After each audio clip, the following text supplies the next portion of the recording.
Environmental Systems and Societies for the IB Diploma program, Pearson book, 3rd edition. Chapter 4, Water, subsection 4.2. Okay, 4.2, Water Access, Use, and Security. Guiding questions. What issues of water quality exist and how can they be addressed? How do human populations affect the water cycle? And how does this impact water security?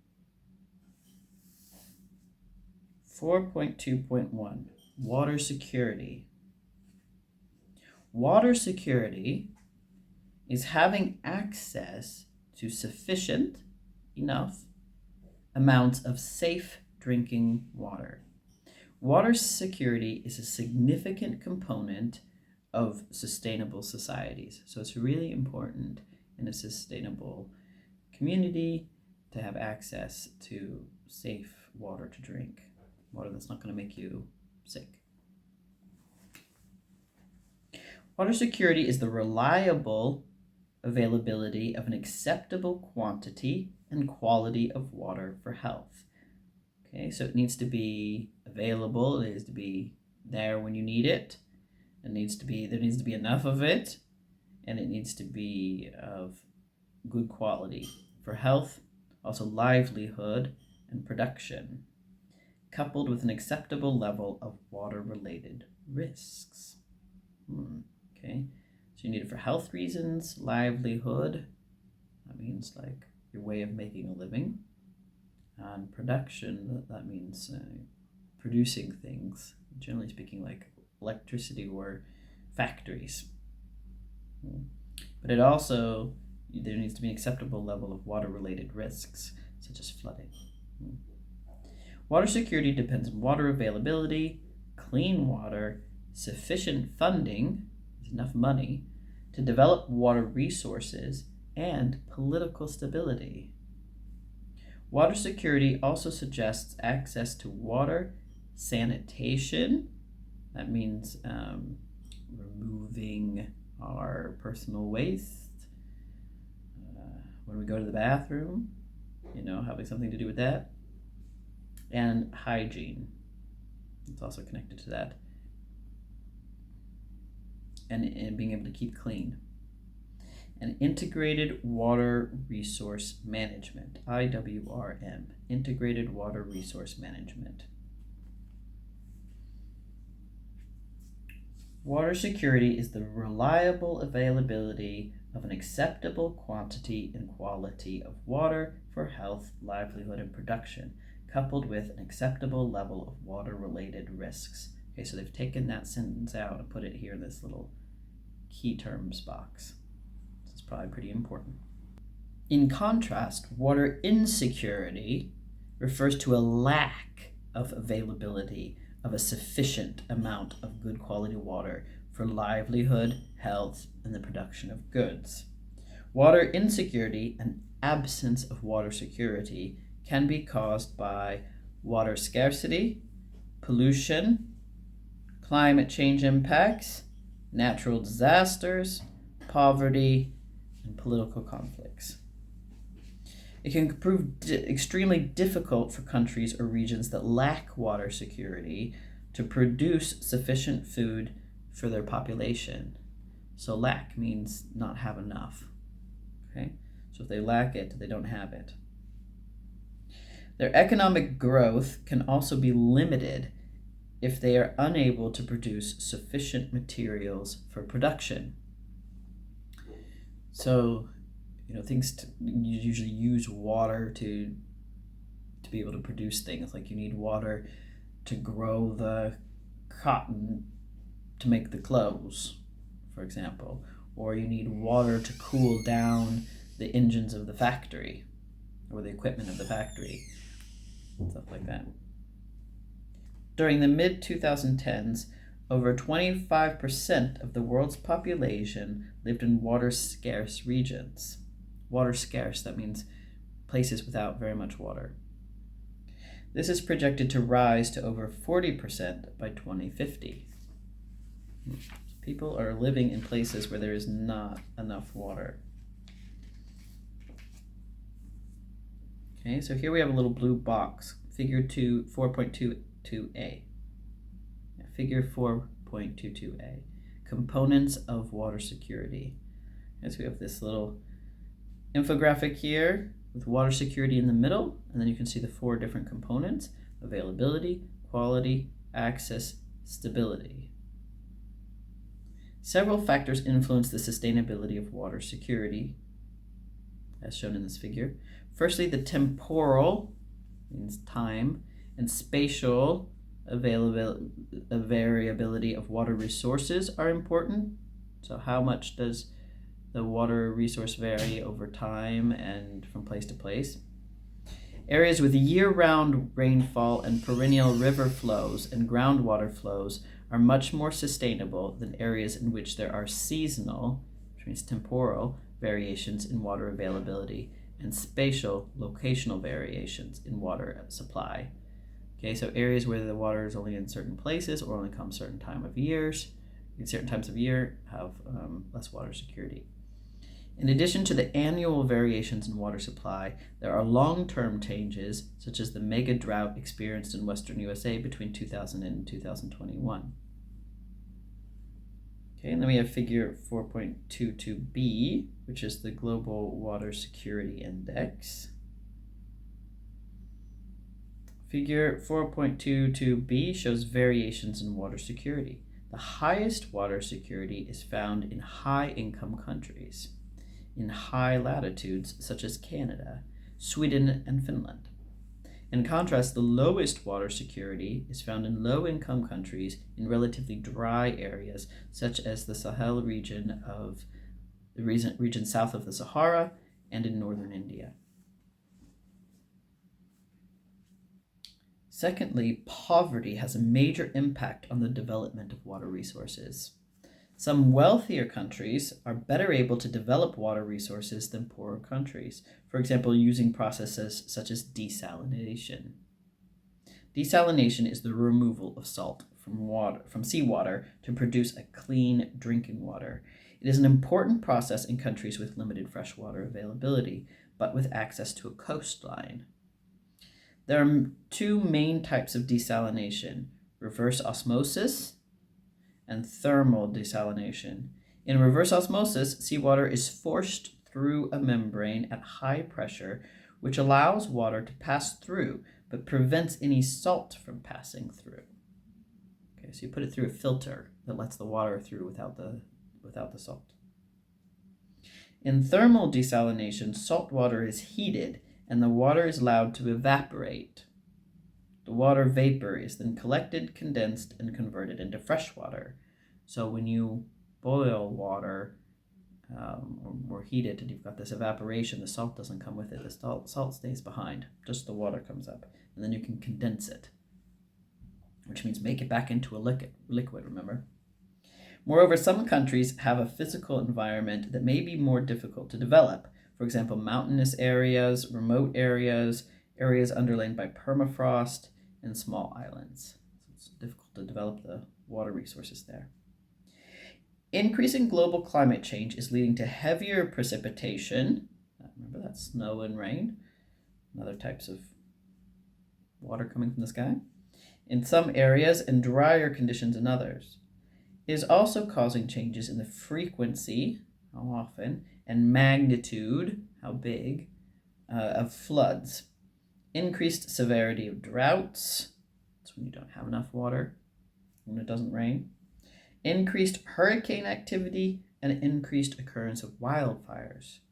Accelerated melting of glaciers and permafrost lead to rising sea levels, which can contaminate freshwater supplies. Other factors affecting water supply include population growth, increased standards of living, increased demand for water from farming, industry, and increased pollution from farming, industry, and transport. 4.2.2 Factors affecting availability and access of fresh water. Social, cultural, economic, and political factors all impact the availability of and equitable access to the fresh water required for human well-being. So equitable access, that means the amount needed is going to where it is most needed. So like an equal distribution according to need. These factors are discussed below. Social factors. Social factors, especially population growth, affect access to water. As the world's population grows and becomes increasingly middle income, the demand for water increases. Education also influences water use. For example, greater awareness about wash services increases the demand for clean water. Economic factors. There is a clear contrast between water use per person in rich countries and those in poorer countries. Wealthier people use more water. Not just for cooking and washing, but for recreation, watering gardens, washing cars, and so on. Most of the world's water is used for agriculture, farming, livestock. So in areas where farming is important, availability may decline. Access to fresh water also depends on cost. For those with piped water, so water that comes through pipes, the cost is often much lower than those for dependent on buying water for a vendor. So in many countries, you don't have water piped into your house, clean water for drinking. Anyway, you have to go to a store and buy it. Cultural factors. Cultural factors can overlap with social and economic factors. The major cultural factor of our age is climate change. Greenhouse gas emissions have accelerated the rise in global temperatures, the enhanced greenhouse effect. And this has caused increased droughts and reduced access to water in many areas. Another example is the inequalities in gender access to fresh water. According to the UN, without access to safely managed wash services, WASH, this is capitalized, which means it's an acronym for something. This was under social factors also, WASH. I don't think that acronym was... Water, sanitation, and hygiene. Okay, so water, sanitation, and hygiene is what WASH stands for here. Also under social factors. Women and girls are more vulnerable to ill health, abuse, and attack. This affects their ability to study, work, and live a proper life. Political factors. Some water resources are shared by different countries. This can lead to disputes over the allocation of water. See the examples below of the Middle East and the Grand Ethiopian Renaissance Dam. Okay, let's look at that. So there should be examples below. Oh yeah, on the next page, we've got some examples. Okay, in 2020, some 2 billion people lived without safely managed drinking water, over 25% of the world's population. 80% of those who lack basic drinking water live in rural areas, and about half of these live in low-income countries, LICs. Women and girls are disproportionately, means more in proportion to men, affected by poor water and sanitation. Marginalized groups, means kind of like discriminated against groups, such as the Rohingyas in Myanmar, have less access to fresh water than indigenous residents. In many shanty towns, means kind of like illegal towns of just shacks and stuff like that, poor people lack access to piped water, so they don't have plumbing, and may have to buy water from vendors.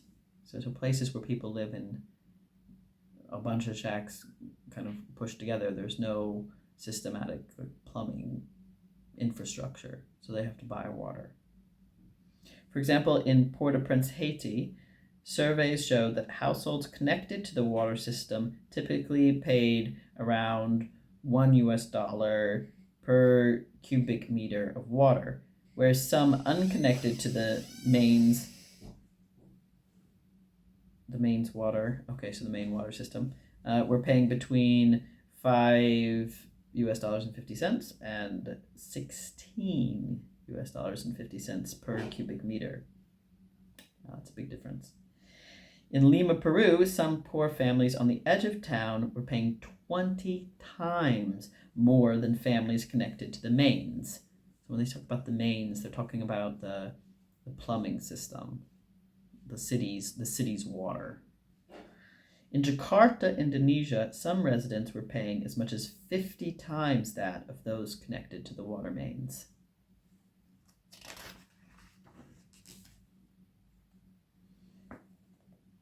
We have the example, the Grand Ethiopian Renaissance Dam.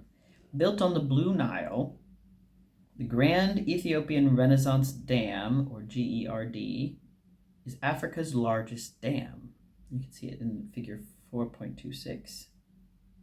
Shows where it is. It was completed in 2022 and should be filled with water between 2026 and 2029. It is designed to produce 6,000 megawatts of electricity, more than double Ethiopia's current output. The Nile, the combination of the Blue Nile, the White Nile, and the Atbara, provides nearly all of Egypt's water. Egypt claims 2/3 of the flow based on a treaty signed with Sudan in 1959. Ethiopia says it will only use the dam for electricity generation, but water supply to Egypt will be reduced until the reservoir fills.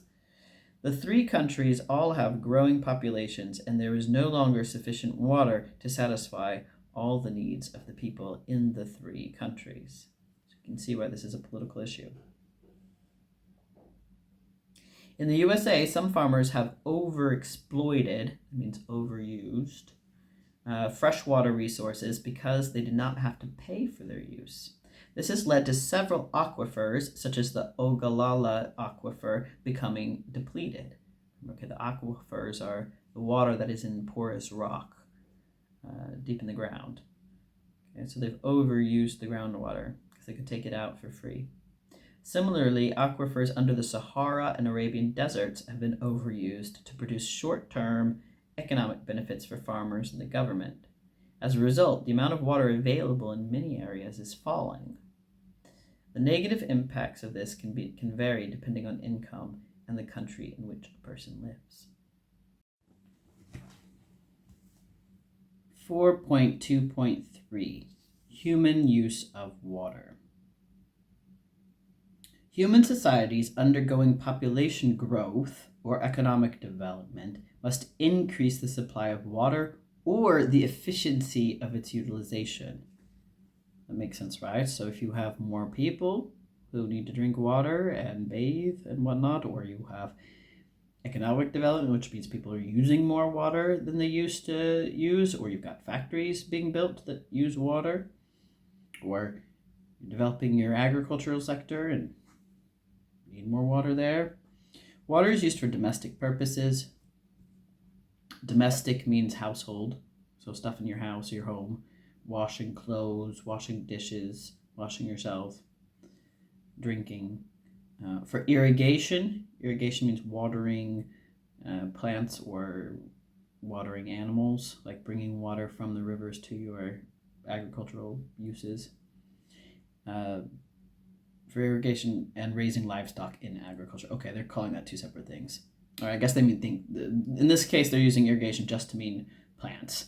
And then watering plants, like crop plants, wheat and corn and potatoes, and raising livestock in agriculture.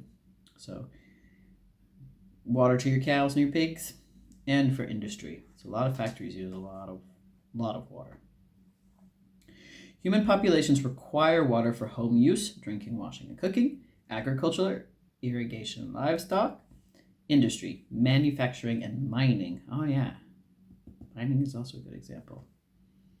And hydroelectric power. So that's using dams to create electricity. Given the scarcity, or the limits, the small amount, the scarcity of freshwater resources, the pressure put on them is great and likely to increase in the future in some parts of the world. Okay, this doesn't mean like literal physical pressure. Like water isn't under pressure in that sense. It means that there's a great need for few resources, like stress. Without sustainable use, it is likely that humans will face many problems. So if we're not careful with our water use and put systems in place to prevent us from using it up or contaminating it too much, we're going to be in trouble. According to Oxfam, there are already over 2 billion people who live without clean drinking water at home and 2.3 billion who lack adequate sanitation. So they don't have proper toilets or like a good place to go to the bathroom or to clean themselves. Okay. So we have a key point here. Access to adequate supply of fresh water varies widely. That means it's different from place to place. For example, this could be due to population change, agricultural growth, or global climate change. So population change can be, a whole bunch of people moving to an area that need water there. Maybe the local source of water isn't enough to meet the new demand of so many more people coming. Got a few other key points here. Every year, more people die from drinking poor quality water than from all forms of violence, including war. That statistic also comes from Oxfam. So contaminated water is a really big issue. Climate change may disrupt rainfall patterns and further affect access to fresh water. Right? So what happens if it stops raining in your area, and then your local lake and your local groundwater sources aren't being refilled?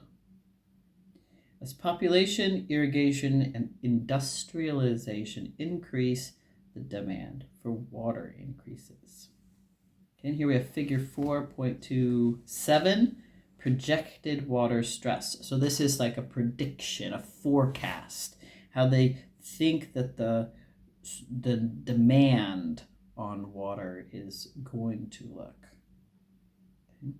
The world's available freshwater supply is not evenly distributed around the globe, either seasonally or from year to year. About 3/4 of annual rainfall occurs in areas containing less than 1/3 of the world's population. So most of the rainfall is not where most of the people live. Whereas 2/3 of the world's population live in areas receiving only 1/4, that means 25%, of the world's annual rainfall. Right? So 2/3, 66% of people live in places where there's only 25% of Earth's rainfall is happening. For example, about 20% of the global annual runoff each year is accounted for by the Amazon basin. So runoff is, precipitation that hits the ground and then leaves, go somewhere. Like in this case, it means it goes down into the Amazon River. So that's 20% happens there in the Amazon. A vast region with fewer than 10 million inhabitants. So not many people making use of that water. A lot of plants and animals that making use of it. Similarly, less than 10% of Africa's population inhabit the Congo Basin, but this region accounts for about 30% of Africa's annual runoff. But there are some pretty big issues in the Congo Basin, which is why people don't live there. Not to mention the inaccessibility of it. It's a lot of jungle. As figure 4.27 suggests, the availability of fresh water is likely to become more stressed in the future. This may be in part the result of climate change, whereby rising temperatures lead to increased evaporation and water losses. Okay, so the warmer things get, the more the water evaporates. There may be conflict between those who have abundant access to water supplies and those who do not. So there is quite a bit of worry about war and other types of nasty conflicts breaking out over water use. Okay, so there are these colored boxes here that show projected water stress. So if it's red, that means like there's likely, they predict that there will be not enough water in this area for the amount of people and the amount of use that's to be expected. Whereas the more blue it gets, and then that blue with the white dots, that's rather low. I don't think a lot of people are going to live there with high demands for water in the future that outstrip the supply. So things are not looking good in the US. This is kind of interesting because it's by country. So in the US, you've got Alaska there, that red part up there by Canada. It's not that Alaska is going to be equally as water stressed as the rest of the US. Alaska has water. But it's because it's politically considered part of the US, and the US as a whole, as when just looking at it, average as a country, is projected to have high water stress. Okay. Unsustainable demands. So the expected use, how we're using water. Okay. The demand for water has continued to grow.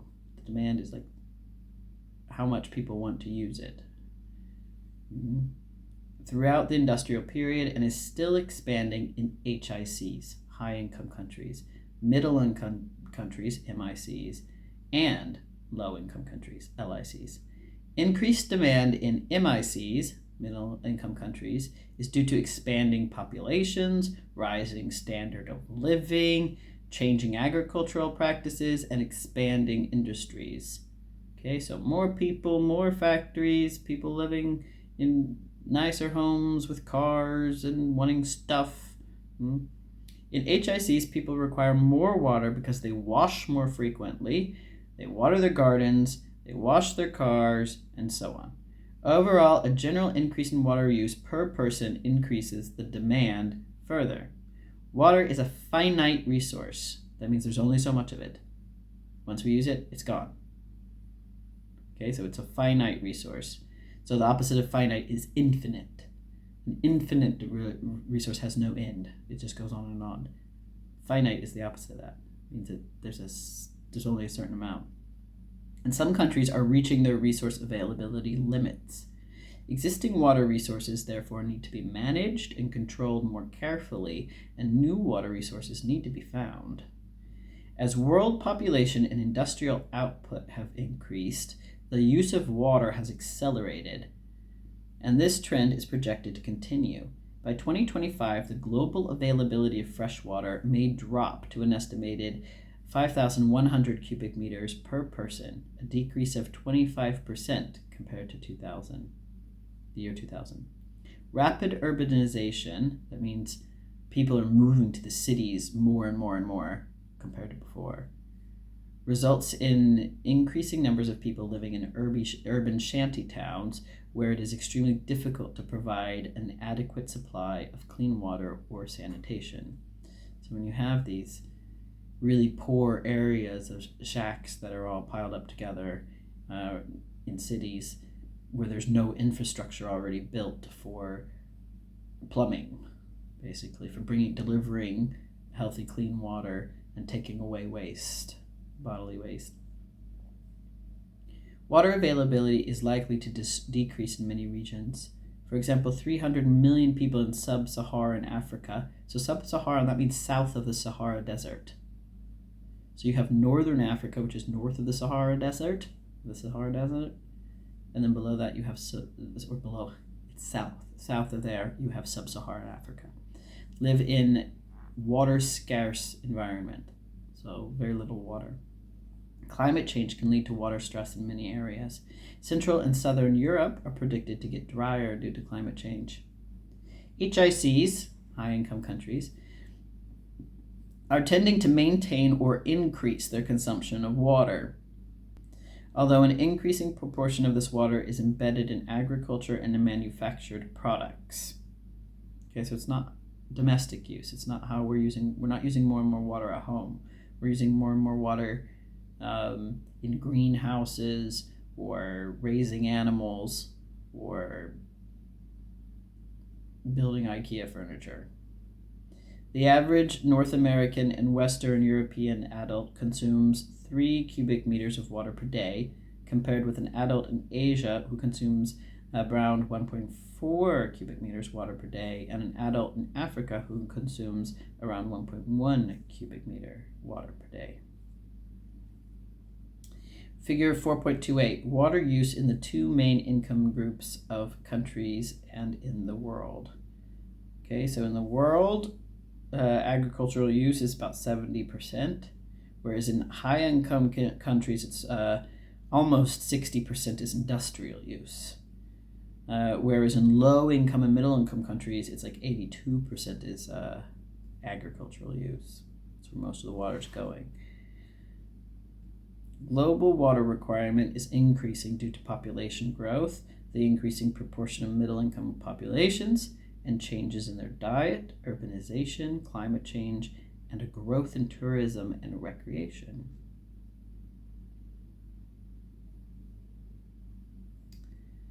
(4.2.4) Improving water supplies. Water supplies can be increased by constructing dams, reservoirs, rainwater catchment systems, desalination plants, and enhancement of natural wetlands. Figure 4.29. An improvised rainwater collection system on an allotment in England and the UK. These are quite common in Sweden as well. Here we have a key point. Desalination is the removal of salt and other minerals from water in order to obtain drinking water. Dams and reservoirs. The construction of dams and reservoirs has several advantages, including flood and drought control, irrigation, this piping away the water to water croplands, hydroelectric power, improved navigation for year-round trading, recreation, and tourism. However, there are also several disadvantages to the construction of dams and reservoirs, including water loss through evaporation. Okay, so when you dam up something, you're creating a lake in where there used to be just flowing water. And a reservoir is basically a human-created lake. Usually with like rock or concrete bottom and sides, but not always. A reservoir can have just be in the dirt. So water loss through evaporation. So you have this big body of water that you're just holding, and if it's open to the sky, you're increasing the evaporation. Salinization can make things saltier because as the water evaporates, it leaves behind the minerals and they accumulate, so you can get saltier water. Population displacement, right? So if you dam up a valley and flood it, like you're going to flood the valley, so anyone who lives there or was living there no longer has a home because it's now underwater, so they have to move. So it's moving those people. That's called population displacement. Drowning of settlements. That's the same kind of idea, that all of that work and energy that people have put into building their homes there, well, then it's just gone because you're drowning them. It's going to go underwater. Increased earthquake activity. That's interesting. I'm not really quite sure how that happens, but apparently it does. Channel erosion below the dam. So on the other side of the dam, you get more erosion in that river channel. Silting upstream of the dam. Silting is when dirt particles, sediment particles in the water come out of suspension and drift down and create a new layer of mud. And then that can build up. Reduced fertility downstream of the dam because silt gets trapped behind the dam. So that means fertility in this sense means like the amount of nutrients and how fertile the water is.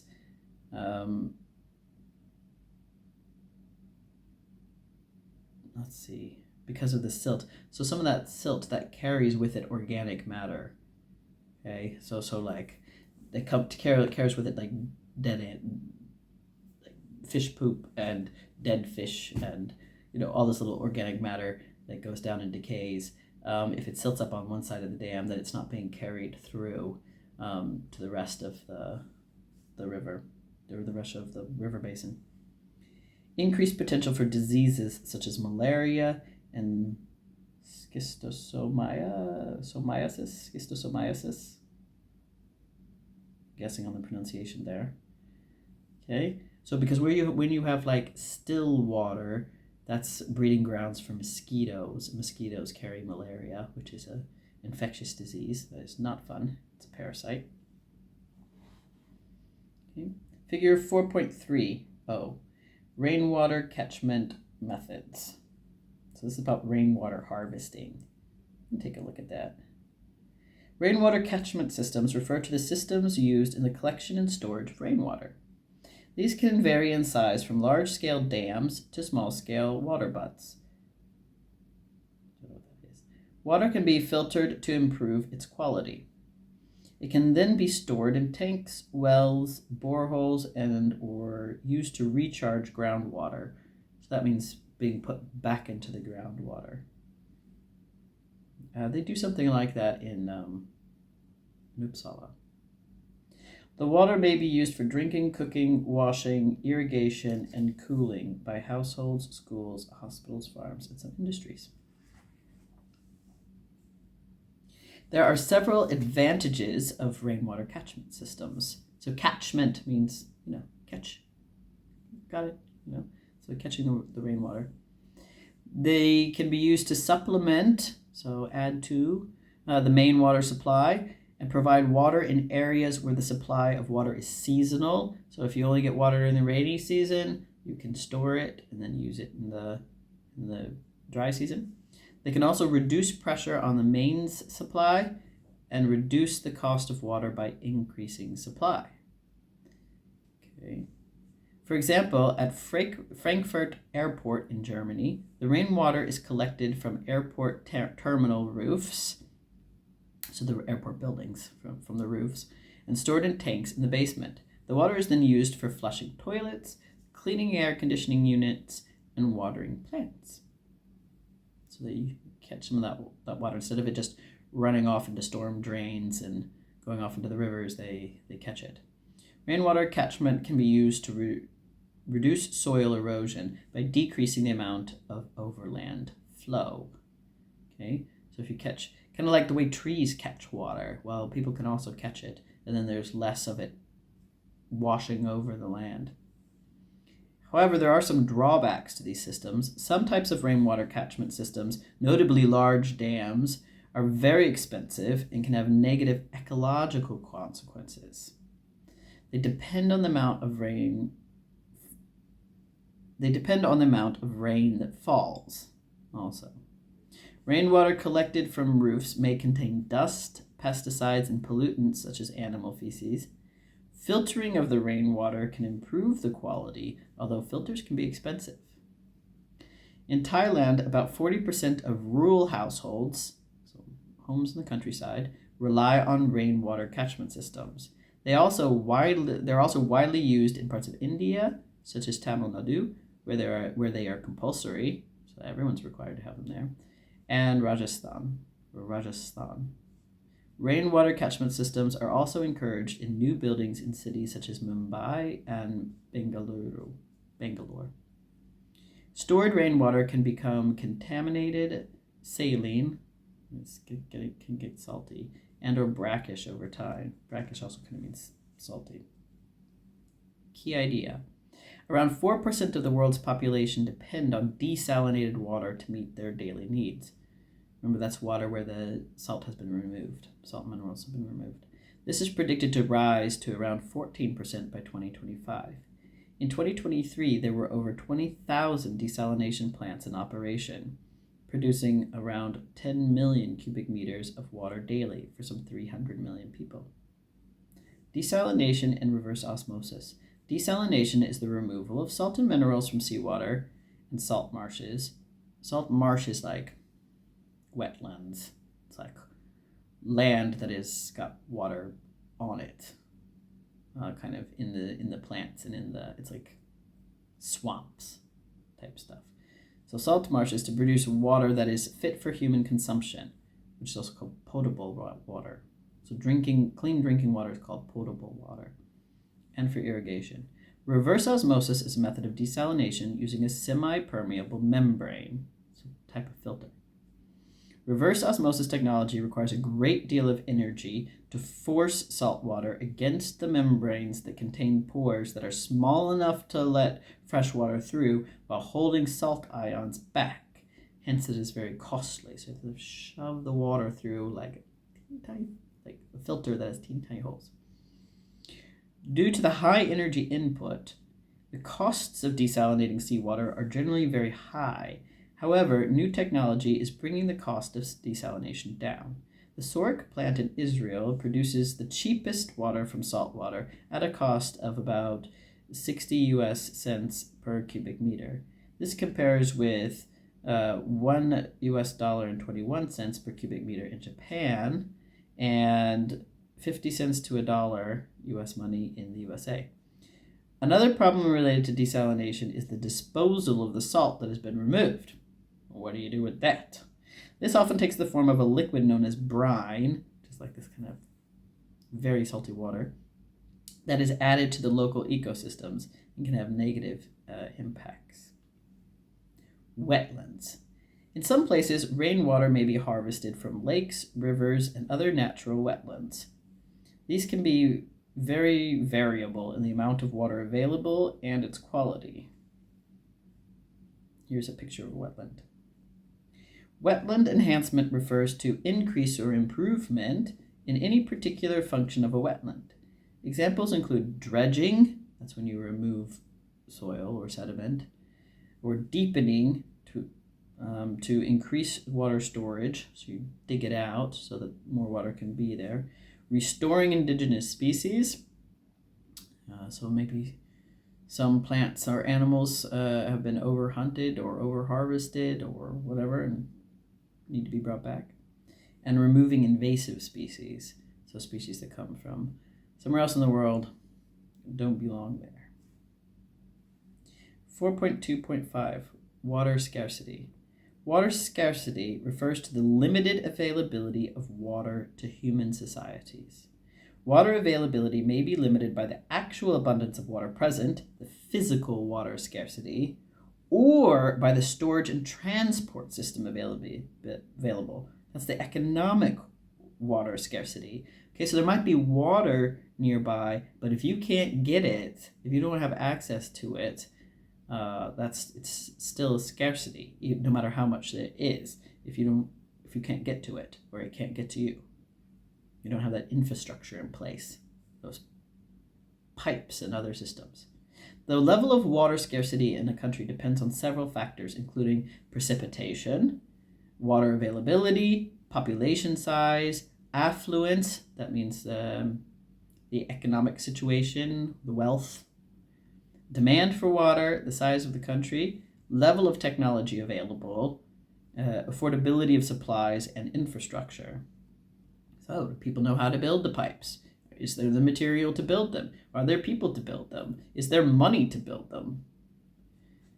Two types, same with like water treatment facilities, like taking away, like using flush toilets requires a lot of infrastructure and technology and maintenance. It's very costly in terms of like the actual physical cost of all this stuff, and then like the knowledge, like you have to have people and engineers who know how to build this stuff and how to run it and how to keep it in good shape.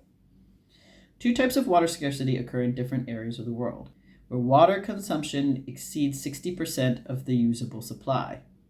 Some countries, such as Israel and Saudi Arabia, have invested heavily in desalination plants and or importing much of their food because they don't have enough water to grow plants there.